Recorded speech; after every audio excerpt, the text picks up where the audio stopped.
Party parliament ఎన్నికల్లో clean sweep చేయాలనే లక్ష్యంతో ఆ పార్టీ వర్కింగ్ ప్రెసిడెంట్ కేటీఆర్ దూకుడు పెంచారు.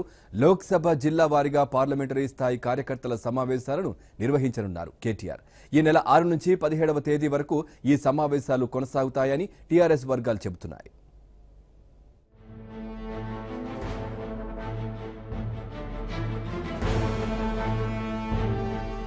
ముందస్తు ఎన్నికలకు వెళ్లి గెలిచి వచ్చిన టీఆర్ఎస్ పార్టీ ఇప్పుడు లోక్సభ ఎన్నికలపై దృష్టి సారించింది. లోక్సభ ఎన్నికల్లో క్లీన్ స్వీప్ చేయాలని భావిస్తున్న గులాబీ పార్టీ అందుకు అనుగుణంగా చర్యలు చేపట్టింది. ముఖ్యంగా వర్కింగ్ ప్రెసిడెంట్ కేటీఆర్ సారథ్యంలో నూతన కార్యక్రమాలకు శ్రీకారం చుట్టింది. లోక్సభ నియోజకవర్గాల వారీగా పార్లమెంటరీ స్థాయి కార్యకర్తల సన్నాహక సమావేశాలను ఈ నెల 6 నుంచి నిర్వహించాలని టీఆర్ఎస్ నిర్ణయించింది.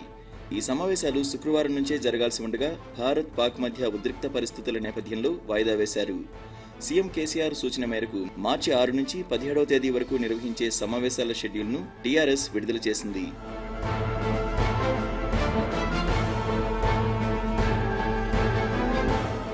హైదరాబాద్ మినహా రాష్ట్రంలోని 16 లోక్సభ నియోజకవర్గాల్లో సమావేశాలు నిర్వహించి ఎన్నికల్లో అనుసరించాల్సిన వ్యూహాలపై కార్యకర్తలకు పార్టీ వర్కింగ్ ప్రెసిడెంట్ కేటీఆర్ దిశానిర్దేశం చేస్తారు.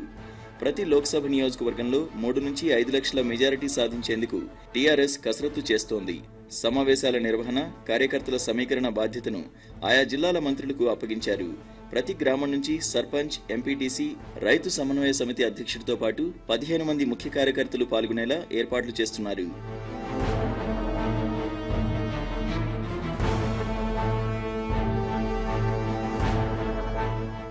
మార్చి 6న కరీంనగర్, మార్చి 7న వరంగల్, భువనగిరి పార్లమెంట్ నియోజకవర్గాల కార్యకర్తలతో సమావేశమవుతారు కేటీఆర్.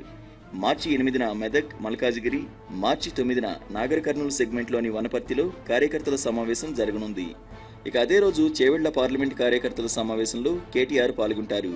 మార్చి 13న జహీరాబాద్, సికింద్రాబాద్, మార్చి 14న నిజామాబాద్, ఆదిలాబాద్, మార్చి 15న పెద్దపల్లి సెగ్మెంట్లోని రామగుండంలో కార్యకర్తల సన్నాహక సమావేశం జరగనుంది. ఇక మార్చి 16న మహబూబాబాద్, మార్చి 17న నల్లగొండ, మహబూబ్నగర్ సమావేశాలకు కేటీఆర్ హాజరై లోక్సభ ఎన్నికల్లో వ్యవహరించాల్సిన వ్యూహాలపై చర్చిస్తారు.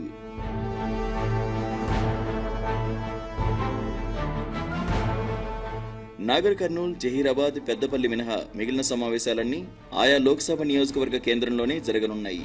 నాగర్ కర్నూల్ నియోజకవర్గ సమావేశం వనపర్తిలో, జహీరాబాద్ సమావేశం నిజాం సాగర్ ప్రాజెక్టు వద్ద, పెద్దపల్లి నియోజకవర్గ సమావేశం రామగుండంలో నిర్వహించనున్నారు.